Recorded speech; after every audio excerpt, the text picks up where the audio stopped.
The temple in Jerusalem was destroyed by the Babylonians and the Romans through breaching the vulnerable north wall in the city of Jerusalem. The north side of Jerusalem, where the bedrock was high, made it particularly vulnerable for enemy attack. Once the north side collapsed, the rest of the city fell with it. Classical Judaism views a person as a miniature temple or a miniature city of Jerusalem.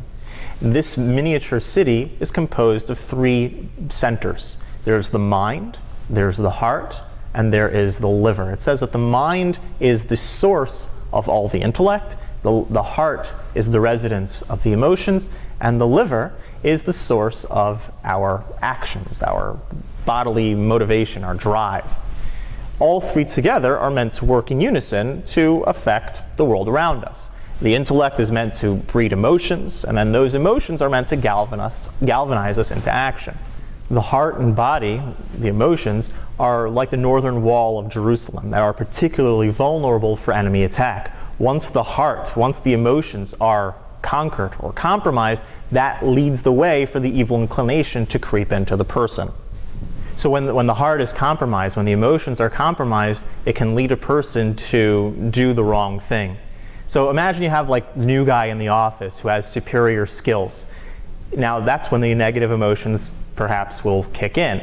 You have a fear maybe of being replaced. You have a jealousy maybe that he's better than you. You have arrogance that you've worked there longer. These emotions will trigger your body to act accordingly. Maybe you'll badmouth the employee to your coworkers. Maybe you'll lie about him to your supervisor. Or maybe you'll just give him bad advice and want to see him fail. This happens in many areas of life. When our emotions are compromised, we have a skewed view of the world around us. The way in which we overcome these negative emotions and the results that come from them is beginning with the mind, starting with that objective reality and then letting it flow to emotion and letting that flow to action. That's the only way to do it. Sometimes when we're caught up in a particular situation, we're not really able to think objectively. And in that case, we need to perhaps consult a friend or consult a mentor in order to frame ourselves properly in the objective reality. You know, our tradition teaches something very interesting. It says that there is an acronym that represents those three bodily functions. You have in Hebrew, the mind is called the moyach, the brain, right? The heart is the lev, and the liver is the kaved.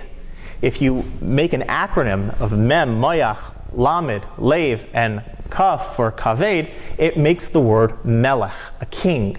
If you want to be a king in your own life, if you want to rule over yourself and run your life properly, a person has to have the mind leading to the emotions, which lead to the actions.